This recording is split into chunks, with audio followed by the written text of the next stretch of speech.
Illustrate's a tool that I've developed to help drawing and fashion illustration. I developed her because there were a lot of people that seemed to have trouble with that side of fashion design. I noticed it when I was going through college myself, and even within the industry I think there's a few people that struggle with it. She's a polycarbonate plastic figure and all her joints move, so you can put her into different poses and trace around her and then get on with the fun stuff like designing. So she obviously stays in proportion and makes that side of the drawing process a lot easier. I think I never expected that I would use her as much as I do because I draw fairly well, but she's made things a lot quicker for me and much more efficient, so I use her a lot all the time.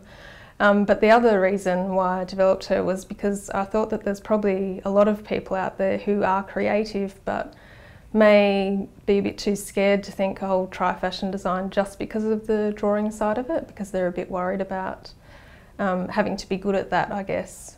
And if you've got a tool that can provide the proportion for you anyway, then that makes it a lot easier and you can focus on the design process. But I guess, you know, she works in the way that training wheels for a bike work, so you get used to drawing around shapes and you get to the point where you might not need to use her as much.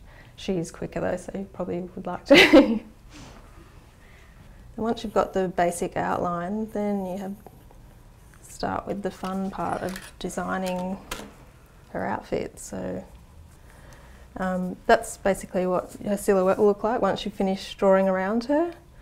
And then you just start putting clothes on her. You can do whatever you like. This is where it gets fun. So I would usually draw a fairly faint outline of whatever outfit I'm going to put on her, just to get a rough idea of what I was going to do. And then I would start obviously adding colour. One of my favourite ways to draw and then add texture and things is to cut prints out. You can cut things out of magazines or use newspaper or, you know, coloured paper, anything. You can get tapes these days that have really cool prints on them, so you can use them. So you don't always have to use markers or pencils, but it's nice to use a bit of everything, I think, once you are doing your illustrations. Her feet are quite easy to put a shoe on. You just kind of add in your little shapes there. So yeah, so it doesn't take long to get a basic idea of what you want the whole drawing to look like. With faces and hair, they can be a bit daunting for people. You don't have to always do a face. You could just do lines on a face or just do a lip, maybe. Maybe just do one eye and use, you know, a shape to do her hair so that you don't have to do two eyes. Keep things easy. Colour blocking always looks good with, I think, with hair and things like that too, just to keep it interesting.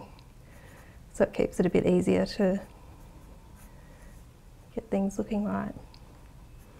Yeah, so once I've got started with basic outline shapes, I might start cutting paper out or coloured paper or use marker or whatever to finish her off.